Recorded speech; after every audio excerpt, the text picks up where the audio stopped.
to 53rd Iatefl International Conference here in Liverpool. We've got our Iatefl president here, Harry Kuchah Kuchah, who will tell us more about himself and his involvement with Iatefl, where it started and when, and how you got here.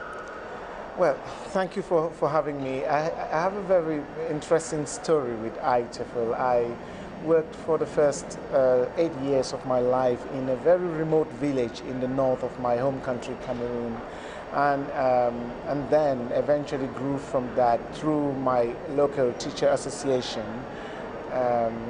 to work in the ministry. And then much later, in 2006, I had a scholarship to come to the UK and study for an MA in English language teaching for young learners, and that is where I learned about Iatefl. I had no idea that there was an organization like Iatefl that existed.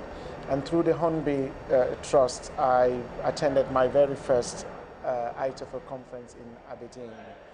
That was for me an opening into the world, because there were names I thought were people who didn't exist on earth, the big names in ELT whose books I had read and quoted.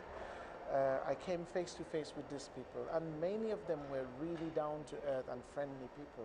And that's when I began to feel the power of Iatefl, the power of this international organization that brings all these big names and the small names and the no names like me together in a platform where we share experiences and friendships. So eventually I joined the Young Learner Special Interest Group and was invited to become a committee member, event organizer, a role that I took on for 4 years before joining the research SIG when I eventually came back in 2009 to do my PhD at the University of Warwick.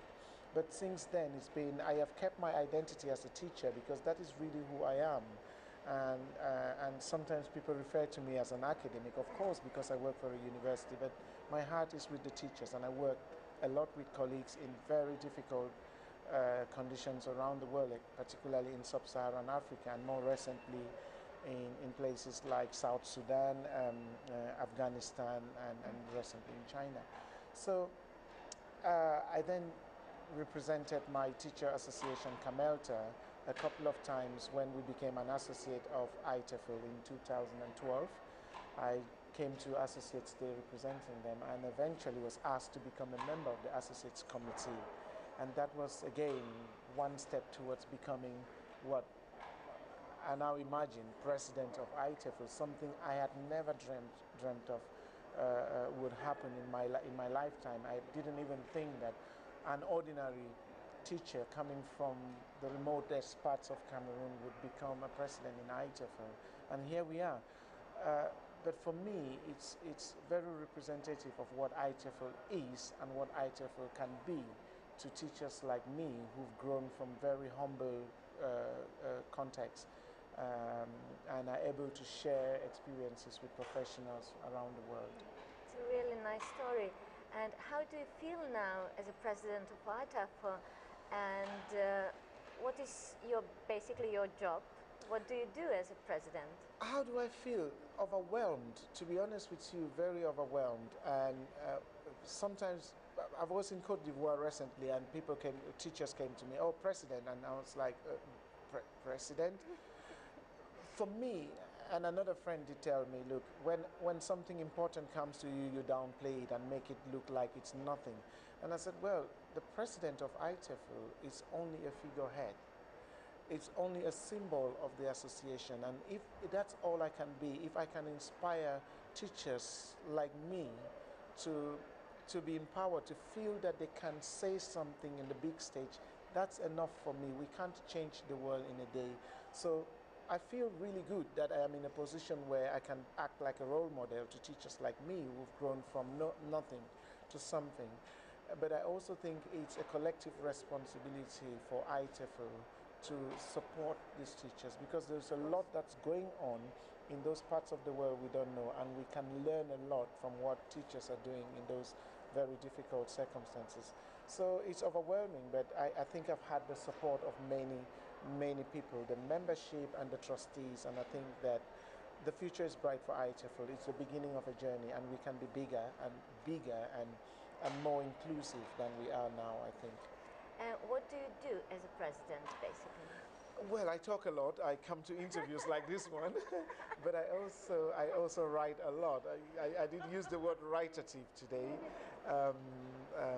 It's a lot of thinking to do, because we are, apart from being a membership organization, we are registered as a trustee, as a charity in the UK, and that comes with lots of other responsibilities, and we need to align with the charity law in the UK. But also we are, in a sense, a business. We have a business component that keeps the association going.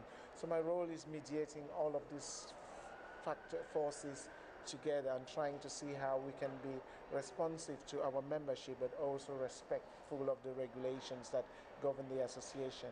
And that involves lots of meetings, lots of negotiations to do, and lots of coordination across the different parts of Iatefl, because it's an immense organization with 4,000 plus members, 121 associates around the world, who with more than 100,000 members connected to us in a sense, and we need to constantly be in touch with them. So my role is making sure that we are in touch with the base, and that our responsibilities as trustees does not blind us to the fact that we are first and foremost a membership association, and that we have that responsibility because the members want us to be there.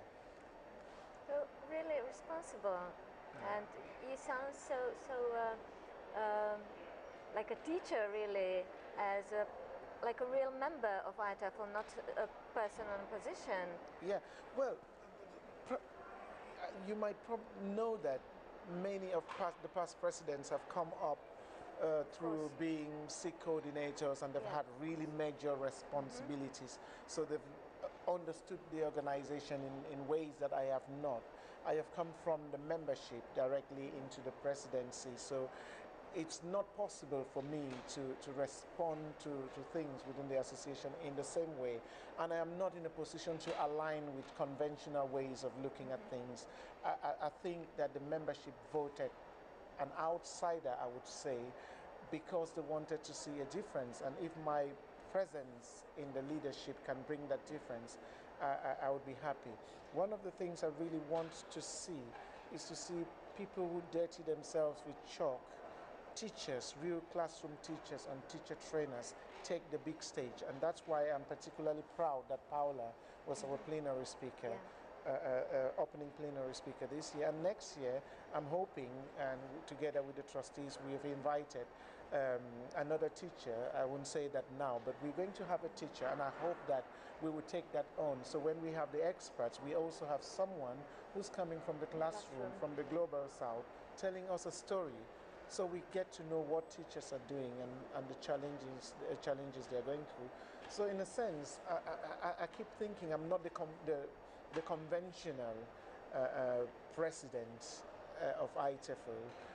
A rather odd one, and in a good way, and I think it's because the membership wanted some kind of oddish president to start what I think would be a really good journey for the future of our association. Is there a message for the next year in Manchester? Yes, of course. Manchester, we were in Manchester a few years ago, and that was one of the largest attendance we've had. So we're going back to Manchester, and I think I'm hoping that it would be another wonderful event. Like I said in one of the letters I wrote out, I don't want to be a leader, I want to be a servant, and I'm hoping that the membership would help me serve them in the best possible way I can.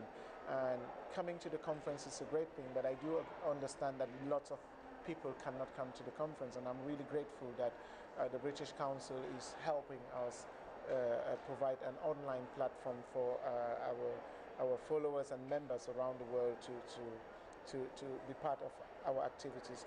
And the digital committee, of course, is doing a great job with all these webinars and the fantastic web conference that we had late last year, and I'm hoping that we can continue to attract members, but also inspire teachers who are not yet members to join us, and that our family of ELT practitioners can grow from strength to strength and be really international and inclusive. That's a really nice message. Thank you for coming. Thank you for joining. And thank you for taking time to be with us today. It's such and a pleasure. to talk to you. It's my pleasure. It's my pleasure. Yeah. Thank you so much. Thank you so much. Yeah?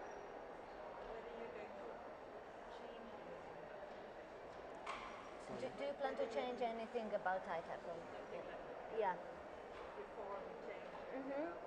Shall I continue as if I didn't finish? Yeah, and then the finish. Okay. Yeah, okay. And the last question for you for today is: do you plan to change anything in Iatefl? That's an interesting question. And as you know, Iatefl is run by a team of trustees.